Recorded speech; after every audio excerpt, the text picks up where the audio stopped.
Hi welcome to Sruju channel. Aase ಧಾರಾವಾಹಿ ಇವತ್ತಿನ ಸಂಚಿಕೆ ಹೇಗಿದೆ ನೋಡ್ಕೊಂಡು ಬರೋಣ ಬನ್ನಿ. ಅದಕ್ಕಿಂತ ಮೊದಲು ನಮ್ಮ ಚಾನಲ್ನ ಹೊಸದಾಗಿ ನೋಡ್ತಾ ಇದ್ದರೆ ಯಾರಾದರೂ ಸಬ್ಸ್ಕ್ರೈಬ್ ಮಾಡ್ಕೊಳ್ದೆ ನೋಡ್ತಾ ಇದ್ರೆ ದಯವಿಟ್ಟು ಸಬ್ಸ್ಕ್ರೈಬ್ ಮಾಡ್ಕೊಳ್ಳಿ. ಮೊದಲಿಗೆ ಸೂರ್ಯ, ಮೀನಾ ಮತ್ತು ನೀತು ಅವ್ರ ಮಧ್ಯೆ ಕಾರ್ ಶೆಡ್ಡಲ್ಲಿ ವಾದ ವಿವಾದ ನಡೀತಾನೆ ಇರುತ್ತೆ. ಎಷ್ಟು ಹೇಳಿದ್ರು ನೀತು ಅವರಂತೂ ಕೇಳೋ ಪರಿಸ್ಥಿತಿಲಿ ಇರೋದಿಲ್ಲ. ಮೀನಾ ಅವರು ನಿನಗೆ ಎಷ್ಟು ಹೇಳಿದ್ರು ಅರ್ಥ ಆಗಲ್ಲ ಅಂತಂದಾಗ ನೀತು ಅವರು ಸರಿಯಾಗಿದ್ದರೆ ನೀವು ಕರೆದಿದ್ದ ಉದ್ದೇಶ ಮುಗೀತು ಅಂತ ಅನಿಸುತ್ತೆ, ನಾನು ಹಂಗಾದ್ರೆ ಹೋಗಿದ್ದು ಬರ್ತೀನಿ ಅಂತ ಹೇಳ್ತಾರೆ. ಮೀನಾ ಅವರು ಬರಬೇಡ ಹೋಗಮ್ಮ ತಾಯಿ ಅಂತ ಹೇಳಿ ಕಳಿಸ್ತಾರೆ. ನೀತು ಅವರು ನಗಾಡ್ತಾ ಹೋಗ್ಬೇಕಾದ್ರೆ ಸೂರ್ಯ ಅವರು ಇದು ಯಾವುದೇ ಇದು ನಗಾಡ್ತಾ ಇದೆಯಲ್ಲೇ ಅಂತ ಹೇಳ್ತಾರೆ. ಅಷ್ಟರಲ್ಲಿ ಮೀನಾ ಅವ್ರ ತಾಯಿ ಫೋನ್ ಮಾಡಿ ಮಂಜು ಊಟ ತಗೊಂಡು ಹೋಗಿಲ್ಲ ಅಮ್ಮ ಅಂತ ಹೇಳ್ತಾರೆ. ಸರಿಯಾಗಿದ್ದರೆ ನಾನು ಬರ್ತೀನಿ ಅಂತ ಹೇಳಿ ಮೀನಾ ಅವರು ಸೂರ್ಯ ಅವ್ರ ಜೊತೆಗೆ ಮಂಜು ಊಟ ತಗೊಂಡು ಹೋಗಿಲ್ವಂತೆ, ನಾನು ಹೋಗಿ ಕೊಟ್ಟು ಬರ್ತೀನಿ ಅಂತ ಹೇಳ್ತಾರೆ. ಸೂರ್ಯ ಅವರು ನನಗೆ ತುಂಬ ಹೊಟ್ಟೆ ಹಸಿತಾ ಇದೆ ಮೀನಾ ಅಂತ ಹೇಳ್ತಾರೆ. 10 ನಿಮಿಷ ರೀ ಹೋಗಿ ಬರ್ತೀನಿ ಅಂತ ಹೇಳಿದಾಗ ಸರಿ ಆಯಿತು ನಾನು ಕಾರ್ ಕ್ಲೀನ್ ಮಾಡ್ತಾ ಇರ್ತೀನಿ ಬೇಗ ಹೋಗಿ ಕೊಟ್ಬಿಡು ಬಾ ಅಂತ ಹೇಳ್ತಾರೆ. ಮೀನಾ ಅವರು ಮಂಜು ಅವರ ಆಫೀಸ್ಗೆ ಹೋಗ್ತಾರೆ. ಮಂಜು ಅವ್ರ ಕೊಲಿಗೂ ಬಾ ಮಂಜು ಹೋಗಿ ಊಟ ಮಾಡ್ಕೊಂಡು ಬರೋಣ ಅಂತ ಹೇಳ್ತಾರೆ. ನಾನು ಬಾಕ್ಸ್ ತಂದಿಲ್ಲ ಅಂತ ಹೇಳಿದಾಗ ಸರಿ ಹೋಟ್ಲಿಗೆ ಹೋಗಿ ಊಟ ಮಾಡ್ಕೊಂಡು ಬರೋಣ ಬಾ ಅಂತ ಹೇಳ್ತಾರೆ. ಸರಿ ಆಯಿತು ನಡಿಯಪ್ಪ ಹೋಗಿದ್ದು ಬರೋಣ ಅಂತ ಅನ್ನೋಷ್ಟರಲ್ಲಿ ಮೀನಾ ಅವರು ಅಲ್ಲಿಗೆ ಬಂದು ಮಂಜು ನೀನು ಬಾಕ್ಸ್ ತಂದಿರಲ್ವಲ್ಲ ಇಡಿ ಅಂತ ಹೇಳಿ ಕೊಡ್ತಾರೆ. ಸರಿ ಹೋಟ್ಲಿಗೆ ಹೋಗ್ತಾ ಇದ್ದೋ ನೀನೇ ತಂದಲ್ಲ ಅಕ್ಕ, ನಿನ್ಗೆ ಅಕ್ಕ ಇಷ್ಟೊಂದು ಶ್ರಮ ತಗೊಂಡೆ ಅಂತ ಹೇಳಿದಾಗ ನಿಮ್ಗಳನ್ನ ಬೆಳೆಸೋದಕ್ಕೆ ನಾವು ಎಷ್ಟು ಕಷ್ಟಪಟ್ಟಿದ್ದೀನಿ ಅಂತ ಇದರಲ್ಲಿ ಬಾಕ್ಸ್ ತಗೊಂಡು ಬರೋದು ಒಂದು ದೊಡ್ಡ ವಿಚಾರನ, ಇರ್ಲಿ ಬಿಡು ಅಂತ ಹೇಳ್ತಾರೆ. ಮಂಜು ಅವ್ರ ಕೊಲಿಗೂ ಸರಿಯಾಗಿದೆ ನೀವು ಮಾತಾಡ್ತಾ ಇರಿ ನಾನು ಊಟ ಮಾಡ್ಕೊಂಡು ಬರ್ತೀನಿ ಅಂತ ಅವರು ಹೊರಡ್ತಾರೆ. ಮಂಜು ಅವರು ಅಕ್ಕ ನಮ್ಮ ಬಾಸ್ ಇಲ್ಲೇ ಇದ್ದಾರೆ ನಿನಗೆ ಪರಿಚಯ ಮಾಡಿಸಿಲ್ಲ ಅಲ್ವಾ ಬಾ ಮಾತಾಡ್ಸುವಂತೆ ಅಂತ ಹೇಳ್ತಾರೆ. ಅವರು ಬ್ಯುಸಿ ಇರ್ಬೋದು ಬಿಡು ಮಂಜು ಅಂತ ಹೇಳಿದಾಗ ಇಲ್ಲ ಅಕ್ಕ 2 ನಿಮಿಷ ಬಾ ಅಂತ ಹೇಳಿ ಕರ್ಕೊಂಡು ಹೋಗ್ತಾರೆ. ತಾರಾ ಅವ್ರಿಗೆ ಶೀತ ಆಗಿರೋದ್ರಿಂದ ಮಾಸ್ಕ್ ಹಾಕೊಂಡು ಮೀನಾ ಅವ್ರಿಗೂ ಮಾಸ್ಕ್ ಕೊಡ್ತಾರೆ ಹಾಕೊಳ್ಳೋದಕ್ಕೆ ಅಂತ. ಮೀನಾ ಅವರು ಚೆನ್ನಾಗಿದ್ದೀರಾ ಮೇಡಮ್ ಅಂತಂದಾಗ ಮೇಡಮ್ ಅಂತ ಎಲ್ಲ ಕರಿಬೇಡಿ ತಾರಾ ಅಂತ ಕರೀರಿ ಸಾಕು ಅಂತ ಹೇಳ್ತಾರೆ. ನಾನು ನಿಮ್ಮನ್ನು ಅಕ್ಕ ಅಂತ ಕರೀಲ್ಲ ಅಂತ ತಾರವ್ರು ಹೇಳಿದಾಗ ಹ್ಞೂ ಕರೀರಿ ಅಂತ ಹೇಳ್ತಾರೆ. ಹಾಗೆ ಮಾತಾಡಬೇಕಾದ್ರೆ ಅಲ್ಲಿ ಕೆಲಸ ಮಾಡ್ತಿರೋ ಒಬ್ಬರು ಬಂದು ಮೇಡಮ್ ನಾನು ಅರ್ಜೆಂಟು ನಾನು ಊರಿಗೆ ಹೋಗಲೇಬೇಕು ಮೇಡಮ್ ಪರ್ಮಿಷನ್ ಕೊಡಿ ಅಂತ ಕೇಳ್ತಾರೆ. ಸರಿ ಆಯಿತು ಏನಾಯಿತು ಹೇಳಿ ಅಂತಂದಾಗ ನಮ್ಮ ಮಗು ನೀರಲ್ಲಿ ಆಟ ಆಡಬೇಕಾದ್ರೆ ಬಿದೋಗಿದೆಯಂತೆ ಮೇಡಮ್ ಪ್ಲೀಸ್ ನನಗೆ ರಜೆ ಬೇಕು ಮೇಡಮ್ ನಾನು ಊರಿಗೆ ಹೋಗಲೇಬೇಕು ಅಂತ ಹೇಳ್ತಾರೆ. ಸರಿ ಆಯಿತು ಹೋಗೋರಂತೆ ಇರಿ 1 ನಿಮಿಷ ಅಂತ ಹೇಳಿ ಅವ್ರ ಪರ್ಸಲ್ಲಿ ದುಡ್ಡೆತ್ ಕೊಟ್ಟು ಮಂಜುಗೆ 2 ತಿಂಗಳು ಸಂಬಳನ ಅವ್ರಿಗೆ ಅಡ್ವಾನ್ಸ್ ಆಗಿ ಕೊಡಿ ಅಂತ ಹೇಳಿ ಅಲ್ಲಿಂದ ಕಳಿಸ್ತಾರೆ. ತಾರಾ ಅವ್ರಿಗೆ ಹಳೆ ನೆನಪೆಲ್ಲ ಬಂದು ತುಂಬಾ ಗಾಬರಿಯಾಗಿ ಕೂತ್ಕೊಂಡ್ಬಿಡ್ತಾರೆ. ಮೀನಾ ಅವರು ಯಾಕೆ ಇಷ್ಟೊಂದು ಗಾಬರಿ ಆಗಿದ್ದೀರಾ ಏನು ಅಂತ ಹೇಳಿದ್ರು ಅವರು ಮಾತಾಡಲ್ಲ. ಸರಿಯಾಗಿರೋ ನಾನು ಹೊರಡ್ತೀನಿ ಅಂತ ಹೇಳಿ ಅಲ್ಲಿಂದ ಹೊರಟ್ಬಿಡ್ತಾರೆ ಮೀನಾ ಅವರು.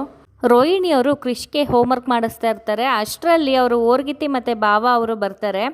ಏನಮ್ಮ ಕಲ್ಯಾಣಿ ಚೆನ್ನಾಗಿದೆಯಾ ಅಂತ ಹೇಳ್ತಾರೆ. ಚೆನ್ನಾಗಿದ್ದೀನಿ ಕೂತ್ಕೊಳ್ಳಿ ಅಂತ ಅಂದ್ಬಿಟ್ಟು ಕ್ರಿಶ್ಗೆ ಅಂತ ಚಾಕ್ಲೇಟ್ ತಂದಿರ್ತಾರೆ ಅದನ್ನು ಕೊಡೋಕೆ ಹೋಗ್ತಾರೆ. ಕೃಷಿ ಅವ್ರ ಮುಖ ನೋಡ್ತಾನೆ. ಸರಿ ಈಸ್ಕೋ ಅಂತ ಕಲ್ಯಾಣಿ ಅವರು ಸನ್ನೆ ಮಾಡಿದಾಗ ಅವ್ನು ಈಸ್ಕೋತಾನೆ. ಸರಿ ನಾನು ಹೋಗಿ ನೀರು ತಗೊಂಡು ಬರ್ತೀನಿ ಅಂತ ಕಲ್ಯಾಣಿ ಅವರು ಒಳಗಡೆ ಹೋದಾಗ ಅಮ್ಮ ನೀನು ಯಾಕಮ್ಮ ಅವ್ರಿಗೆ ಮನೆ ಅಡ್ರೆಸ್ ಕೊಟ್ಟಿದೀಯಾ ಅಂತ ಕೇಳ್ತಾರೆ. ಹಂಗಲ್ಲ ಕಣಮ್ಮ ನೀನು ಎಷ್ಟು ಕಷ್ಟಪಡ್ತಿದೀಯಾ ನಿನಗೂ ಏನಾದರೂ ಸಹಾಯ ಆಗಲಿ ಅಂತ ಅಂದ್ಬಿಟ್ಟು ಅಡ್ರೆಸ್ ಕೊಟ್ಟೆ ಬರೋದಕ್ಕೆ ಹೇಳ್ದೆ ಅಂತ ಹೇಳ್ತಾರೆ. ನಿನಗೆ ಅಷ್ಟೊಂದು ದೊಡ್ಡ ಮನಸ್ಸಿದೆಯಮ್ಮ ನಿಜವಾಗ್ಲೂ ಅಂತ ಕೇಳಿದಾಗ ಹಳೆದೆಲ್ಲ ಬೇಡ ಕಲ್ಯಾಣಿ ಅಂತ ಹೇಳಿ ಬಾ ಸರಿ ಮಾತಾಡೋಣ ಅಂತ ಹೇಳ್ತಾರೆ. ಅವ್ರಿಗೆ ನೀರು ಬೇಕಂತೆ ತಗೊಂಡು ಬರ್ತೀನಿ ನಡಿ ಅಂತಂದಾಗ ಸರಿ ನಾನೇ ತೊಗೊಂಡು ಬರ್ತೀನಿ ನಡಿ ಅಂತ ಅಂದ್ಬಿಟ್ಟು ಜೊತೆಲೇ ಹೋಗ್ತಾರೆ. ಅವ್ರ ಭಾವ ಎಲ್ಲ ಹೇಗಿದ್ದೀರಾ ಅಂತ ಕೇಳಿದಾಗ ಎಲ್ಲ ಚೆನ್ನಾಗಿದ್ದೀವಿ ಅಂತ ಹೇಳ್ತಾರೆ. ಕಲ್ಯಾಣಿ ನಿನ್ನ ಜೀವನ ಹಿಂಗೆ ಆಗಬಾರ್ದಿತ್ತಮ್ಮ ಮೊದಲನೇ ಮದುವೆನೋ ಹಿಂಗಾಯ್ತು ಈಗ್ಲಾರು ಚೆನ್ನಾಗಿದ್ದಾಳೆ ಅಂದರೆ ಹಿಂಗಾಗೋಯ್ತು ಅಂತ ಹೇಳ್ತಾರೆ.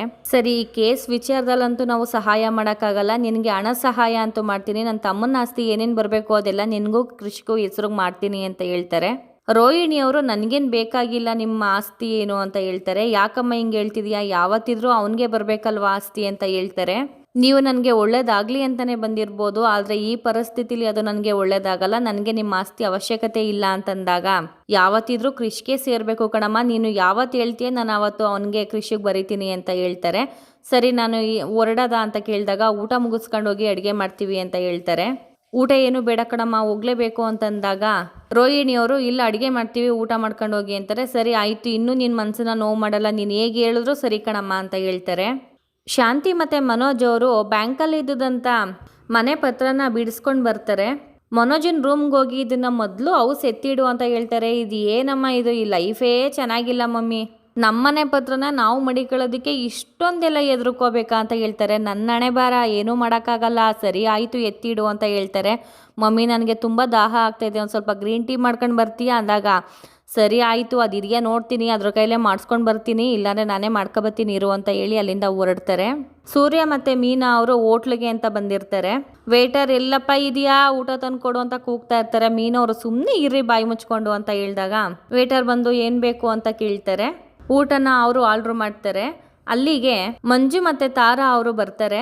ತಾರಾ ಮತ್ತು ಸೂರ್ಯ ಅವ್ರಿಗೆ ನಾವೇನೋ ಕಳ್ಕೊಂಡಿದ್ದೀವಿ, ಇಲ್ಲಿ ಯಾರೋ ಇದ್ದಾರೆ ನಮ್ಮವರು ಅಂತ ಫೀಲ್ ಆಗ್ತಾನೆ ಇರುತ್ತೆ. ತಾರಾ ಅವರು ಸುತ್ತಮುತ್ತ ಹುಡುಕ್ತಾನೆ ಇರ್ತಾರೆ, ಆದರೆ ಯಾರು ಅವ್ರಿಗೆ ಬೇಕಾಗಿರೋರು ಸಿಗೋದೇ ಇಲ್ಲ. ಅವರು ಹೋಗಿ ಕೂತ್ಕೊಳ್ಳೋ ಅಷ್ಟರಲ್ಲಿ ಸೂರ್ಯ ಅವರು ಎದ್ದು ನೋಡ್ತಾರೆ, ನನಗೆ ಯಾರೋ ಹತ್ರದವ್ರು ಇಲ್ಲಿದ್ದಾರೆ ಅಂತ. ಅವ್ರಿಗೂ ಅವ್ರ ಸಮಾಧಾನ ಆಗುವಂಥದ್ದು ಯಾವುದೂ ನಡೆಯೋದಿಲ್ಲ. ಇಲ್ಲಿಗೆ ಇವತ್ತಿನ ಎಪಿಸೋಡ್ ಎಂಡ್ ಆಗುತ್ತೆ. Thank you for watching. ನಮ್ಮ ವಿಡಿಯೋ ನಿಮಗೆ ಸ್ವಲ್ಪನಾದರೂ ಇಷ್ಟ ಆಗಿದ್ರೆ ಪ್ಲೀಸ್ ಸಬ್ಸ್ಕ್ರೈಬ್ ಮಾಡ್ಕೊಳ್ಳಿ.